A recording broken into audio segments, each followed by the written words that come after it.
নমস্কার বন্ধুরা, spice guys YouTube চ্যানেলে অনেক অনেক স্বাগত।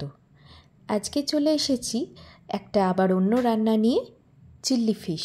হ্যাঁ, বাড়িতে আমরা এই রান্নাটা কিভাবে করলাম সেটাই তোমাদের সাথে শেয়ার করব। চিল্লি ফিশ বানাতে প্রথমেই ভেটকি মাছটাকে ভালো করে ম্যারিনেশন করতে হবে। ভেটকি মাছের পিসগুলোকে ভালো করে ধুয়ে তাতে সাদা তেল, আদা রসুন বাটা, গোলমরিচ এবং নুন দিয়ে ভালো করে মেখে 15 থেকে 20 মিনিট রেখে দেব।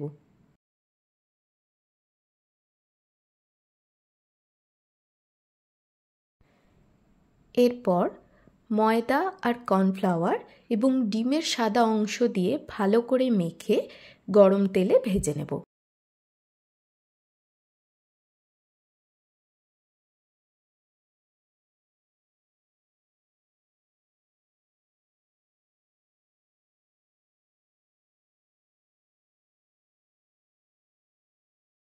এই মাছ ভাজার সময় আমাদের একটু খেয়াল রাখতে হবে গ্যাসের ফ্লেমটা যেন লো টু মিডিয়াম হিটে থাকে, না হলে কি হবে, মাছের গাটা ভাজা ভাজা হয়ে যাবে, লাল হয়ে যাবে, ভেতরটা কিন্তু কাঁচা থেকে যাবে।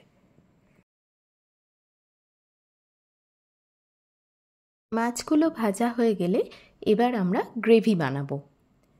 গ্রেভি বানানোর জন্য ওই মাছের তেলেই প্রথমে দিয়ে দেব কুচো করে কাটা রসুন আর লঙ্কা। এবার একটু নাড়াচাড়া করব। একটু ভাজা ভাজা হয়ে গেলে এতে দিয়ে দেব লাল, হলুদ, সবুজ ক্যাপসিকাম। সবজিগুলো আবার একটু ভাজা ভাজা হয়ে গেলে সবশেষে দেব পেঁয়াজ।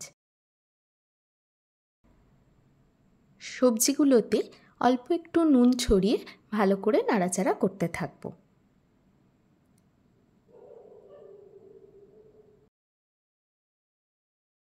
সবজিগুলো লালচে হয়ে ভাজা ভাজা হয়ে আসলে এতে দিয়ে দেব 1.5 চামচ সয়া সস, 1 চামচ টমেটো সস আর 1 চামচ রেড চিলি সস।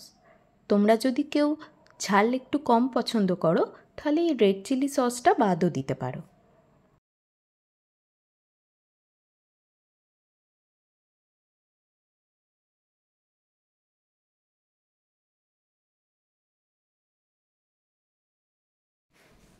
এবার মাছগুলো দিয়ে দেবো সবজির মধ্যে, দিয়ে ভালো করে সসের সঙ্গে নাড়াচাড়া করব। আর দিয়ে দেব স্বাদের জন্য অল্প একটু চিনি। এবার 1 থেকে 1.5 কাপ জল দিয়ে ভালো করে নাড়াচাড়া করে ঢাকনা দিয়ে দেব আর মাছটাকে একটু রান্না হতে সময় দেব। যেহেতু মাছ দেওয়ার আগে সবজিগুলো অনেকটাই ভাজা ভাজা হয়ে গেছিল, তাই আমার রান্নাটা হতে সময় নিয়েছিল 8 থেকে 10 মিনিট। ব্যাস রেডি আমাদের চিল্লি ফিশ। খেতে কিন্তু খুব সুস্বাদু হয়েছিল। তোমরাও বাড়িতে বানাও আর বানিয়ে আমাকে জানাও কেমন লাগলো। আর আমাদের চ্যানেল যদি এখনও সাবস্ক্রাইব না করে থাকো, ঝট করে দিও। আবার দেখা হবে অন্য কোনো রেসিপি নিয়ে। টাটা।